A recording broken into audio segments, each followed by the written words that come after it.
so I knew Joe Cooley from a DJ circuit. And so then when I got in with him, Bobby Jimmy, then, you know, met him again, and then late years later, hooked up with, you know, when he was with him and Rodney Young. And then that's when we started actually making records later on. And so, you know, spurts were going. But it's funny, you know, think about the Mixmasters, you know, me and him, like, that's just cool. You know, I was just connected with like M-Walk on Facebook and Twitter, and so I be seeing his post, and you know, he's still active. Even Tony G still.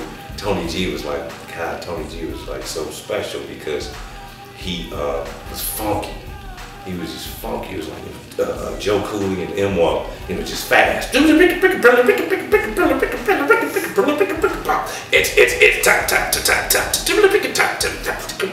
you just sit there and they'll just wear a record out like, oh my God, what is this? But Tony G was like, wow, it's like, oh, just funky. And so I want, you know, it's very important on this part, because I want everybody to understand, just like in the early days of rap music on the West Coast, same as on the early days of rap music in the East Coast, it's like there was no color lines. It wasn't like, you know, Tony G's, Julio G's a good DJ, you know, to be Latin. You know, Joe Cooley's good, you know, the brother. It was no black and brown back then. It was like, you know, because it wasn't that many people doing it. So it's those that's doing hip hop and those that wasn't.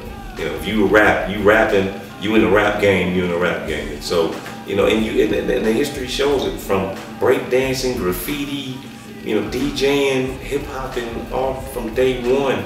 You know, it hasn't been an exclusively black-owned thing. It hasn't been all black. It's always been black and brown. You know, it's very important from day one. Not only West Coast hip-hop, but hip-hop period. We started in New York.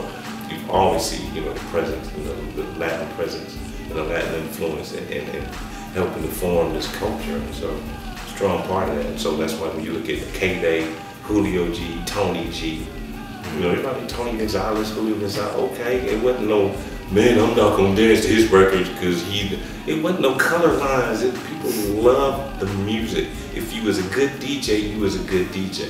That's it, that's all.